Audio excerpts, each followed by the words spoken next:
Kebawah Duli Yang Maha Mulia Paduka Seri Baginda Sultan Haji Hassanal Bolkiah Muizzuddin Wad Daulah Ibni Almarhum Sultan Haji Omar Ali Saifuddin Sa'adul Khairuddin Sultan dan Yang di-Pertuan Negara Brunei Darussalam bertitah menekankan dengan menyedari dan mengakui kekuasaan Allah, sifat kehambaan kita akan bertambah-tambah subur menjadikan kita akan terpanggil untuk sentiasa merendah diri kepada Allah. Titah baginda inilah yang dimahukan bagi umat negara Brunei Darussalam. Jika ini berlaku, insya-Allah kita dan negara akan selamat dan makmur. Kebawah Duli Yang Maha Mulia menekankan demikian dalam titah perutusan sempena Tahun Baru Hijrah 1443 yang disiarkan ke seluruh negara. Baginda bertitah pelbagai iktibar atau pengajaran dapat dikenal pasti melalui hijrah seperti bagaimana Allah memberikan pertolongannya yang luar biasa kepada Nabi Muhammad SAW dengan menghantar makhluk yang lemah iaitu laba-laba, burung merpati dan pohon kayu sebagai bala tenteranya bagi melindungi Nabi SAW. Ini tidak syak lagi adalah satu iktibar tertinggi, iaitu betapa Allah dengan kuasanya mampu untuk melakukan apa saja yang dikehendakinya, termasuk menggagalkan semua usaha dan rancangan musuh untuk menangkap dan membunuh Nabi dan Rasulnya Sayyidina Muhammad sallallahu alaihi wasallam. Tidakkah ini bukti nyata mengenai kekuasaan Allah? Dia tidak menghantar singa atau gajah untuk memusnahkan musuh, tetapi hanya menghantar labah-labah dan burung merpati, dua makhluk yang sangat lemah, untuk mengelirukan musuh dan sekaligus menggagalkan niat jahat mereka. Inilah antara pengajaran besar daripada peristiwa hijrah, selaku ianya petunjuk daripada Allah yang mengandungi rahsia besar atau hikmah. Kebawah Duli Yang Maha Mulia bertitah antara rahsia atau hikmah peristiwa hijrah ialah peringatan supaya kita jangan meremehkan makhluk-makhluk yang dilihat sebagai kecil dan lemah, tetapi di sisi Allah ia boleh dikerah untuk jadi tentera yang gagah bagi mengajar makhluk-makhluk yang kuat. Contoh makhluk yang kecil dan lemah itu ialah seperti bakteria dan bahkan lebih kecil lagi daripada bakteria ialah virus yang mampu untuk mencetuskan penyakit-penyakit berjangkit. Dengan merujuk kepada hikmah, bukankah umat manusia sekarang ini sedang berhadapan dengan ancaman virus sehingga setakat perutusan ini dilakar, korban wabak bawaan virus di seluruh dunia sudah melimpasi 4 juta jiwa.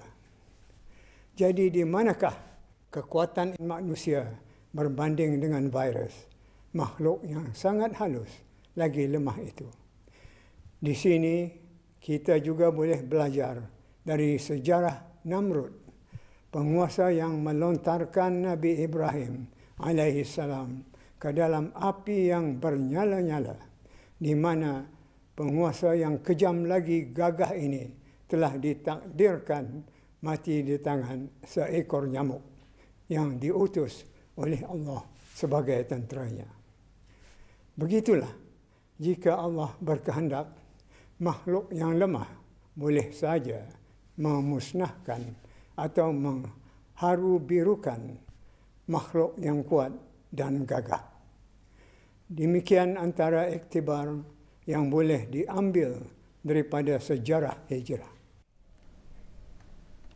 Kebawah Duli Yang Maha Mulia seterusnya bertitah apabila umat Islam benar-benar menghayati rahsia atau hikmah pengajaran sejarah hijrah, niscaya akan datanglah keinsafan bahawa tiada satu kuasa pun yang dapat mengatasi kuasa Allah. Dalam kehidupan, menyedari dan mengakui kekuasaan Allah adalah sangat-sangat dituntut. Kerana dengan cara ini, sifat kehambaan kita akan bertambah-tambah subur, menjadikan kita akan terpanggil untuk sentiasa merendah diri kepada Allah. Bukan seperti umat-umat terdahulu yang rata-rata menyombongkan diri, tidak mahu mengakui kekuasaan Allah yang natijahnya menjadikan mereka berkubur satu demi satu. Impak baik orang yang merendah diri dengan Allah akan menjadikan orang itu seorang yang saleh, yang sentiasa tunduk mentaati perintah dan suruhan Allah. Inilah yang kita mahukan bagi umat negara Brunei Darussalam, dan jika ini berlaku, maka insya-Allah kita dan negara ini akan selamat dan makmur sebagaimana janji Allah dalam surah Al-A'raf ayat 96. Tafsirnya, sekiranya penduduk sebuah negeri itu beriman dan bertakwa, tentu sahaja kami bukakan untuk mereka pintu-pintu pengurniaan yang melimpah-limpah berkatnya, yang turun dari langit dan keluar dari bumi. Akhirnya, beta dan keluarga beta dengan tulus ikhlas mengucapkan selamat menyambut tahun baru Hijrah 1443 kepada seluruh lapisan rakyat dan penduduk di negara ini. Kebawah Duli Maha Mulia Paduka Seri Baginda Sultan Haji Hassanal Bolkiah Muizzuddin Wad Daulah Ibni Almarhum Sultan Haji Omar Ali Saifuddin Saadul Khairwaddin, Sultan dan Yang di-Pertuan Negara Brunei Darussalam telah berkenan menghantar titah-titah perutusan tahniah kepada Puan yang terutama Madam Halimah Yaakob, Presiden Republik Singapura.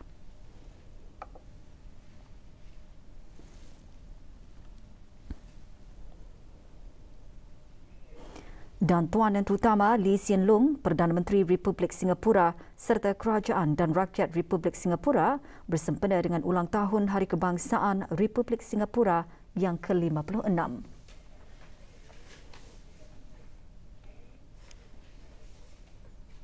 Langkah pengawalan pergerakan diperketatkan bagi mengurangkan risiko jangkitan. Butiran lanjut mengenainya menyusul selepas petikan titah ini.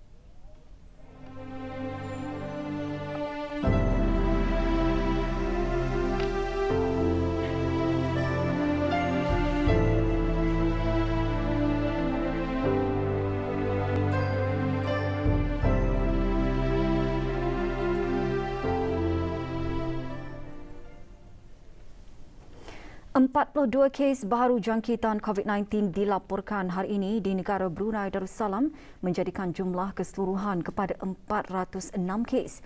Yang berhormat Datuk Seri Setia Dr. Haji Awang Muhammad Isham bin Haji Jaafar, Menteri Kesihatan berkata demikian semasa sidang media situasi terkini jangkitan COVID-19 petang tadi di Dewan Al-Afiah Kementerian Kesihatan. Menyertai sidang media tersebut, Yang berhormat Pihin Orang Kaya Seri Kerna Datuk Seri Setia Dr. Haji Awang Abu Bakar bin Haji Apong, Menteri Hal Ehwal Dalam Negeri, dan Yang berhormat Datuk Seri Setia Dr. Awang Haji Muhammad Amin Liu bin Abdullah, Menteri di Jabatan Perdana Menteri dan Menteri Kewangan dan Ekonomi kedua.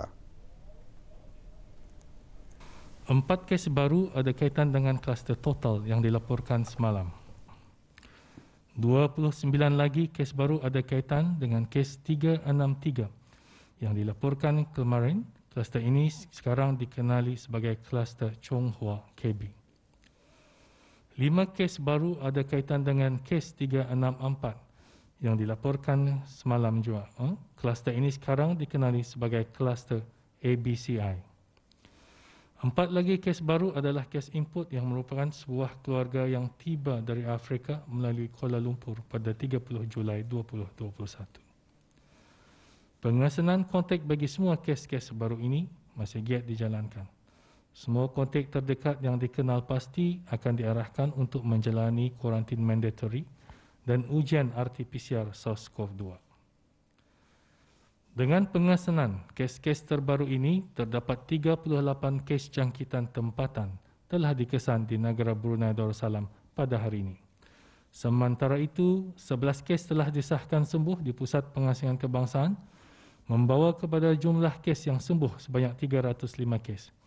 Ini bermakna terdapat 98 kes aktif yang sedang berada dalam rawatan pada ketika ini, di mana semua kes adalah dalam keadaan yang baik. Dalam tempoh 24 jam yang lalu, sebanyak 1,197 sampel telah diuji bagi virus SARS-CoV-2 yang membawa jumlah keseluruhan ujian makmal dijalankan sejak Januari 2020 kepada 157,892 ujian. Menteri Kesihatan juga memaklumkan pada menjunjung titah perkenan ke bawah Duli Yang Maha Mulia Paduka Seri Baginda Sultan dan di-Pertuan Negara Brunei Darussalam, langkah-langkah pengawalan yang diumumkan pada sidang media 7 Ogos adalah diperketatkan lagi dengan serta-merta sehingga 21 Ogos. Sebarang perkumpulan ramai adalah tidak dibenarkan. Walau bagaimanapun, pengecualian adalah dibenarkan seperti berikut. Perkumpulan seramai 15 orang untuk pengurusan jenazah bukan COVID-19. Perkumpulan seramai 5 orang untuk majlis akad nikah. Bagi orang tua yang tinggal berasingan dari ahli keluarga, hanya 2 orang ahli keluarga saja dibenarkan untuk melawat orang tua pada satu-satu masa. Aktiviti riadah seperti jogging dan hiking adalah dibenarkan secara individu, tanpa memerlukan memakai sungkup muka. Walau bagaimanapun, riadah berkumpulan adalah dibenarkan bagi 2 orang yang tinggal serumah sahaja.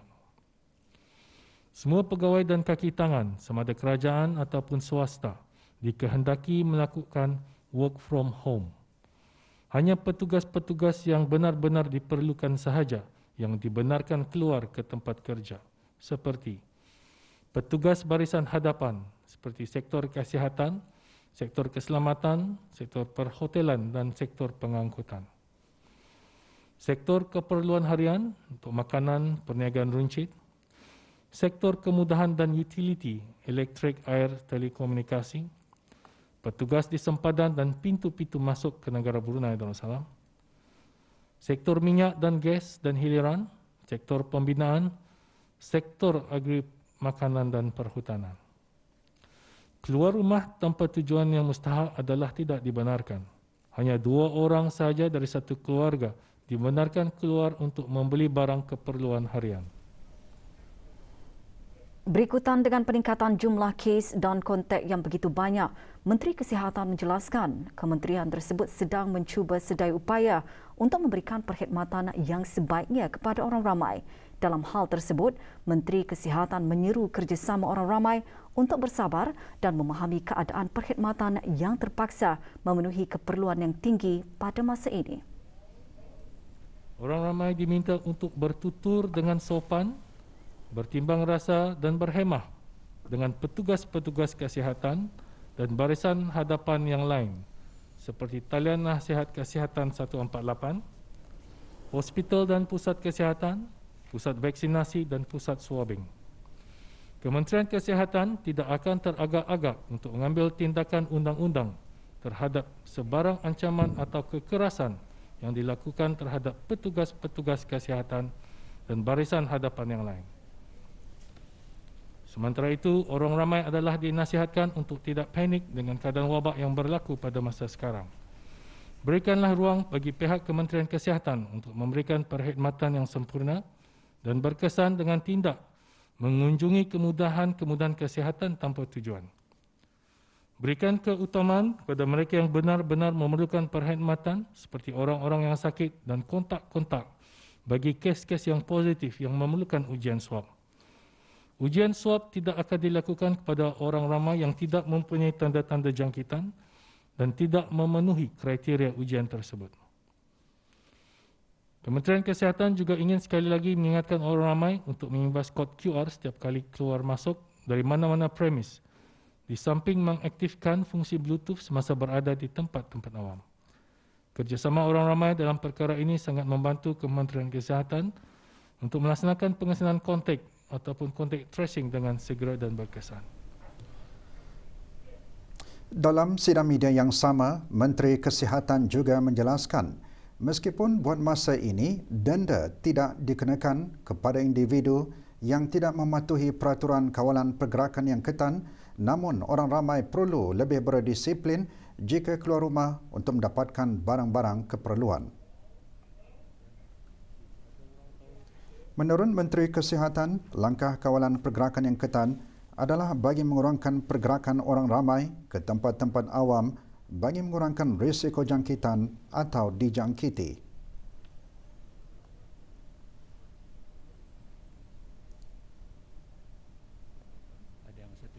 Sementara itu, Menteri Hal Ehwal Dalam Negeri juga menjelaskan para penjajah masih berpeluang menjual barangan mereka dengan syarikat Ghanim. Untuk mengadopt tata cara bekerja work from home ini. Dan Menteri di Jabatan Perdana Menteri dan Menteri Kewangan dan Ekonomi kedua menyatakan mengenai bantuan fiskal and monetary stimulus package yang diperkenalkan sejak 1 April tahun lepas bagi para peniaga atau individu-individu yang terjejas diteruskan sehingga bulan September tahun 2021. Berikutan peningkatan kes jangkitan COVID-19, beberapa perkhidmatan awam telah dihadkan dan ditutup. Laporan penuh mengenainya menyusul selepas ini. Sesungguhnya orang-orang yang beriman, orang-orang yang berhijrah dan berjihad di jalan Allah, mereka itu mengharapkan rahmat Allah dan Allah Maha Pengampun lagi Maha Penyayang. Surah Al-Baqarah juz 2 ayat 218. Dengan tulus ikhlas, Bismi Enterprise mengucapkan selamat menyambut awal tahun Hijrah 1443. Semoga Allah Subhanahu Wa Taala merahmati dan memberkati seluruh umat Islam dan negara Brunei Darussalam. Meskipun kedatangan awal tahun Hijrah tahun ini tidak dapat disambut bagi peringkat negara seperti lazimnya disebabkan perkembangan terkini kes wabak COVID-19 di negara ini, namun umat Islam di negara ini diseru untuk tetap memperingati dan meraihkan Hari Kebesaran Islam dengan membaca doa akhir tahun 1442 Hijrah dan awal tahun 1443 Hijrah di rumah masing-masing sama ada secara persendirian atau berjemaah bersama ahli keluarga. Bagi menandakan tibanya awal tahun 1443 Hijrah, sebanyak 21 das tembakan meriam dilepaskan lewat petang tadi sebelum azan fardu maghrib dilaungkan di perkerangan Jamiah Sri Hasanil Bolkiah, Kampung Kiarong.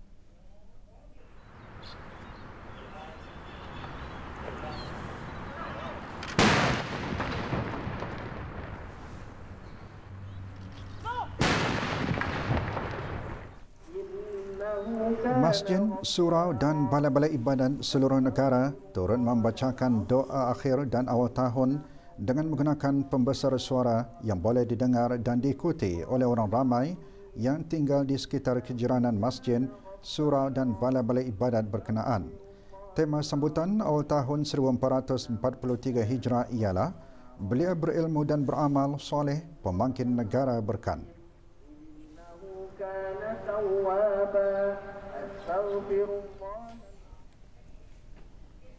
Berikutan langkah-langkah pengawalan COVID-19 yang diperketatkan semula, Kementerian Hal Ehwal Dalam Negeri dalam siaran akhbarnya memaklumkan penutupan beberapa premis dan semua aktiviti program Bandar Kucheriya. Bagi premis-premis makanan termasuk restoran, kedai makan, kedai minum, kafe, food court, gerai makan dan seumpamanya adalah tidak dibenarkan untuk menyajikan makanan secara dine-in dan hanya dibenarkan menyediakan makanan untuk dibawa pulang atau take away dan delivery sahaja bermula hari Sabtu 7 Ogos sehingga ke satu masa yang akan dimaklumkan kemudian.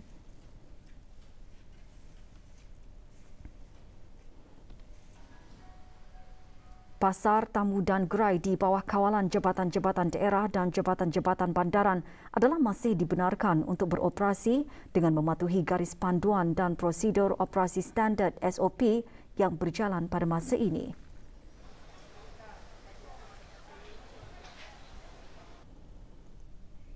tamu mingguan Kompleks Pasar Neka dan tamu tutong yang beroperasi setiap hari Khamis dan Ahad adalah ditutup bermula Khamis 12 Ogos.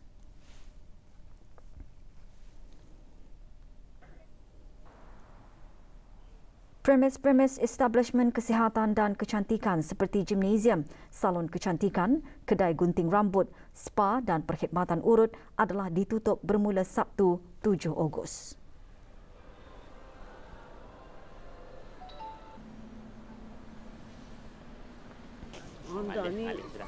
Manakala semua aktiviti program Bandar Kuchria termasuk aktiviti berjaja adalah ditangguhkan bermula Ahad 8 Ogos.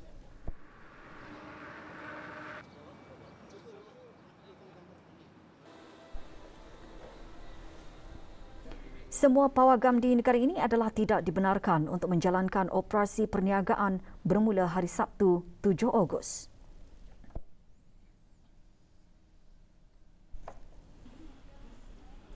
Sementara aktiviti bagi mengadakan hiburan awam di bawah kawalan Kementerian Hal Ehwal Dalam Negeri termasuk pameran jualan, bazar atau expo adalah tidak dibenarkan bermula Sabtu 7 Ogos 2021 sehingga ke satu masa yang akan dimaklumkan kemudian. Kementerian Hal Ehwal Dalam Negeri juga mengingatkan pemilik, pengusaha atau penjaja termasuk para pengunjung premis-premis makanan, pasar-pasar, tamu-tamu dan gerai-gerai untuk memberikan kerjasama dengan mematuhi arahan-arahan serta nasihat-nasihat termasuk garis panduan dan prosedur operasi standard SOP yang ditetapkan oleh pihak kerajaan dari semasa ke semasa. Mana-mana pihak yang tidak mematuhi syarat-syarat yang ditetapkan adalah boleh dikenakan tindakan undang-undang di bawah Akta Penyakit Berjangkit Penggal 204.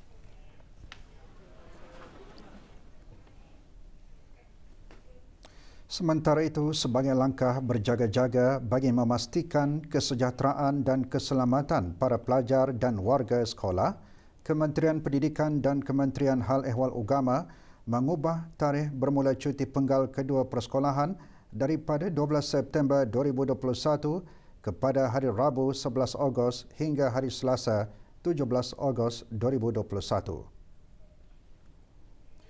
Perubahan cuti ini akan melibatkan semua sekolah rendah, menengah, maktab pusat tingkatan 6 dan sekolah swasta di bawah kawalan Kementerian Pendidikan dan juga sekolah-sekolah di bawah kawalan Kementerian Hal Ehwal Agama, institusi pendidikan teknikal dan vokasional, pusat-pusat latihan dan pembelajaran sepanjang hayat dan institusi-institusi pengajian tinggi pula akan meneruskan pengajaran dan pembelajaran secara dalam talian melalui platform media sosial yang bersesuaian.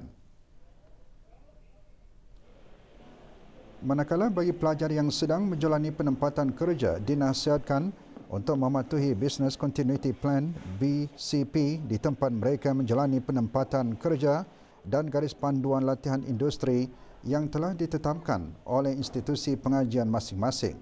Semua institusi pengajian juga diarahkan untuk mengaktifkan BCP masing-masing dan pelaksanaan kaedah work from home juga diselaraskan dengan kaedah flexible working arrangements bagi semua warga perkhidmatan awam.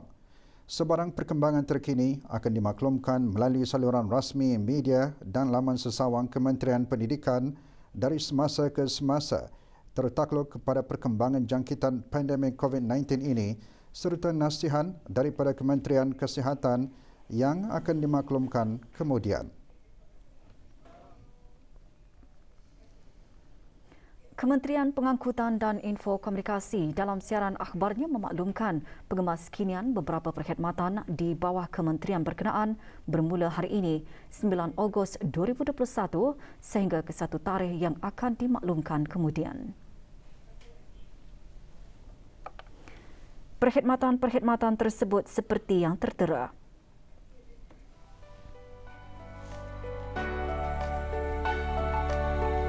Penumpang-penumpang yang akan meninggalkan negara Brunei Darussalam melalui lapangan terbang antarabangsa Brunei adalah dinasihatkan menggunakan prosedur drop-off atau dihantar tidak lebih dari 2 orang sahaja. Orang ramai adalah tidak dibenarkan untuk menjemput ketibaan penumpang-penumpang.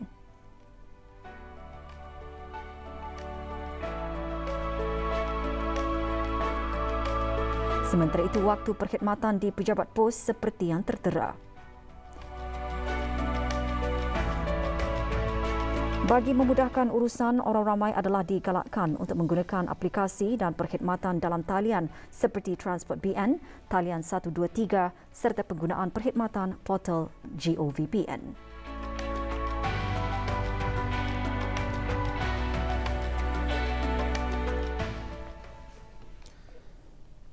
Berikutan perkembangan terkini situasi COVID-19 di negara Brunei Darussalam, Suruhanjaya Perkhidmatan Awam memaklumkan sesi temuduga dan ujian berkomputer yang ditangguhkan hari ini akan diadakan ke satu tarikh yang akan dimaklumkan kemudian.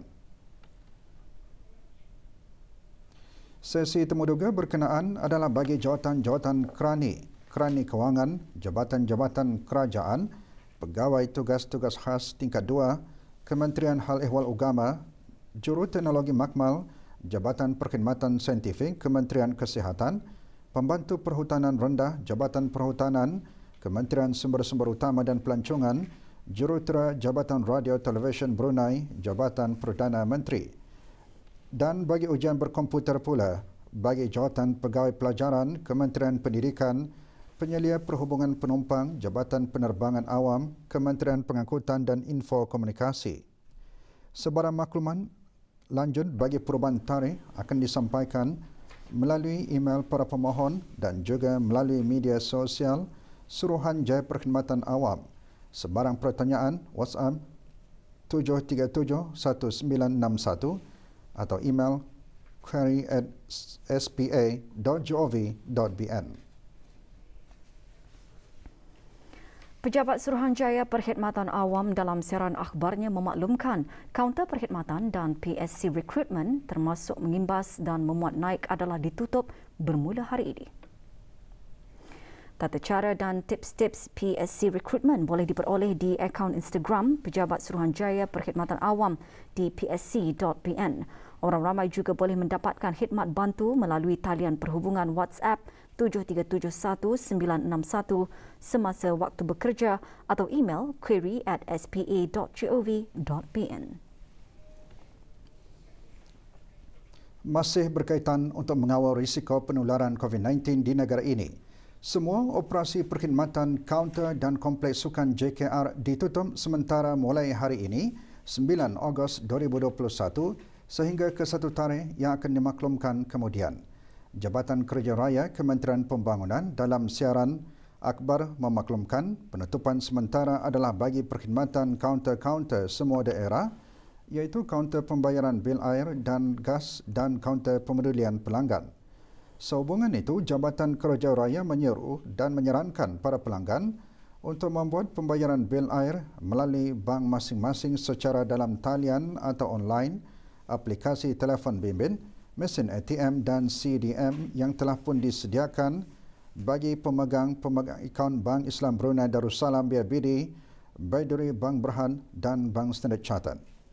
Bagi perkhidmatan kaunter pembelian dan pembagian dokumen tawaran dan sebut harga dan kaunter kutipan hasil, ia hanya akan dibuka bagi urusan yang perlu dilaksanakan dengan segera yang dibuka mulai 9 hingga 10 pagi dan sebelah petang dibuka mulai 2 hingga 3 petang.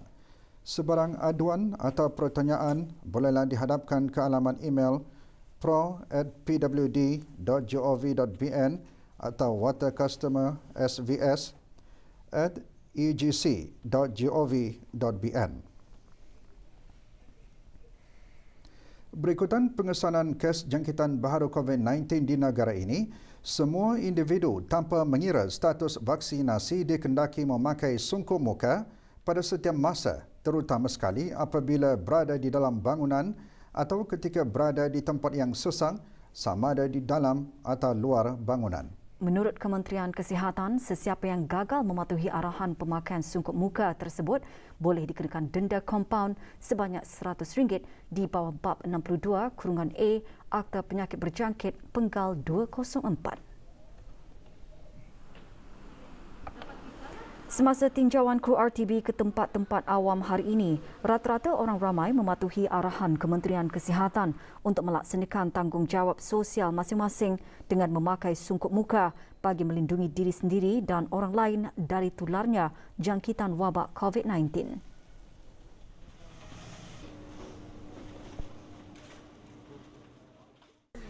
bekerjasama sepenuhnya lah. Bahasa ni kita tak pasti siapa-siapa kan. Dan kita ni kerajaan sudah dan Kementerian Kesihatan pun really betul-betul bekerja keras. Frontliners ketandingan. So they get tired. Hendaklah diwajibkan memakai mask pada masa ini untuk langkah berjaga-jaga bagi penduduk negara Brunei Darussalam maupun ketani keluar rumah mestilah sentiasa memakai mask. Ianya bagus untuk mengelakkan daripada COVID-19. Digalakkan untuk memakai mask untuk mencegah daripada penyakit-penyakit yang Orang ramai disaran untuk terus berwaspada dan mengambil langkah berjaga-jaga dengan mengamalkan dan membudayakan langkah-langkah pencegahan seperti yang disarankan. Antaranya mengamalkan penjarakan fizikal dan mengamalkan kebersihan diri serta etika batuk dan bersin yang betul.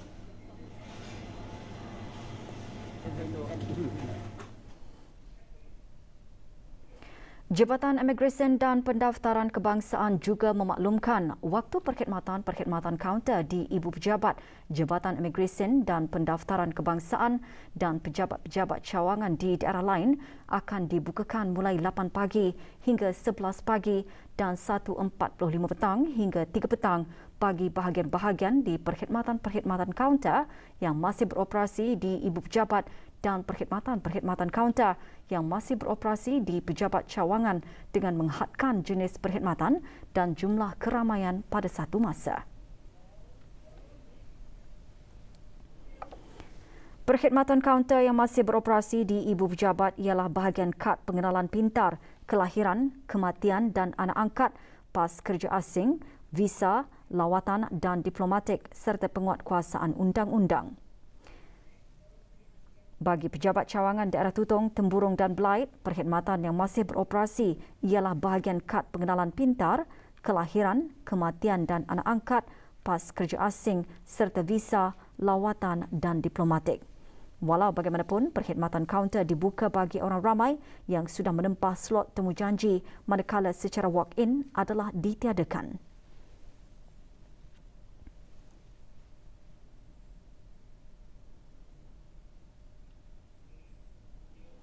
Manakala bagi bahagian dokumen perjalanan, pasport, permit masuk warga negara, Sekretariat Entry Travel Pass dan Sekretariat Arrival Declaration Form adalah ditutup sementara mulai hari ini sehingga satu tarikh yang akan dimaklumkan kemudian.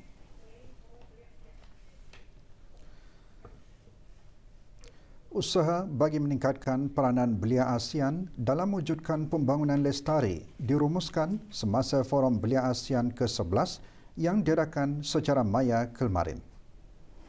Forum yang dilancarkan oleh Majlis Belia Brunei dengan kerjasama ASEAN Youth Advocates Network AYAN diadakan bagi memastikan kesediaan belia ASEAN menghadapi cabaran masa depan seperti revolusi industri 4.0 dan peluang seperti keusahawanan dalam norma baharu pasca pandemik.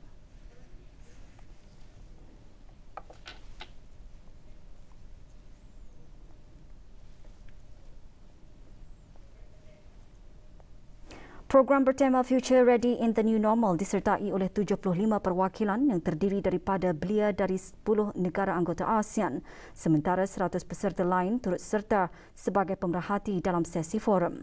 Menyertai bengkel yang berhormat Dayang Khairunisa binti Awang Haji Ash'ari, Ahli Mesyuarat Negara selaku Presiden Majlis Belia Brunei. Sesi pertama dimulakan dengan bengkel pendidikan di dekad baru berfikir di luar kotak dari 3 penceramah. Manakala sesi kedua membincangkan kemahiran yang relevan dan perlu dimasukkan dalam sistem pendidikan, antaranya kreativiti, kemahiran inovasi, literasi digital dan penglibatan budaya serta cabaran yang dihadapi oleh institusi akademi dalam menerapkan keseimbangan latihan kemahiran dan pembelajaran. Forum Belia ASEAN dianjurkan dengan sokongan Kementerian Kebudayaan, Belia dan Sukan, Sekretariat ASEAN dan disokong oleh Forum Belia ASEAN NGO Indonesia sebagai rakan media. Sejumlah RM6,310 sumbangan diterima bagi tabung kemanusiaan Palestin 2021 daripada Iman Enterprise. Majlis penyerahan sumbangan diadakan pagi tadi di Kementerian Kebudayaan, Belia dan Sukan. Sumbangan diterima oleh Dayang Saidah binti Haji Wahid, Timbalan Setiausaha Tetap Kemasyarakatan, Kementerian Kebudayaan Belia dan Sukan, daripada Dayang Amira Tisakila binti Haji Sazali, Pengurus Am Iman Enterprise.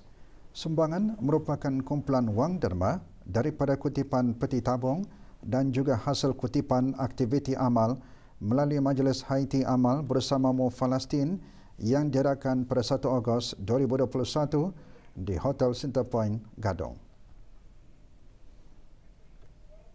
Balai Polis Bangar Daerah Polis Temburong meminta kerjasama dan bantuan orang ramai bagi mengesan seorang lelaki yang dikehendaki untuk membantu siasatan. Bahrudin bin Mudin, rakyat tempatan berumur 23 tahun dan memegang kad pintar 00321872. Sebarang maklumat mengenainya, hubungi Balai Polis Bangar Daerah Polis Temburong melalui telefon 522-1333 atau talian kecemasan polis 993 atau mana-mana balai-balai polis yang berdekatan.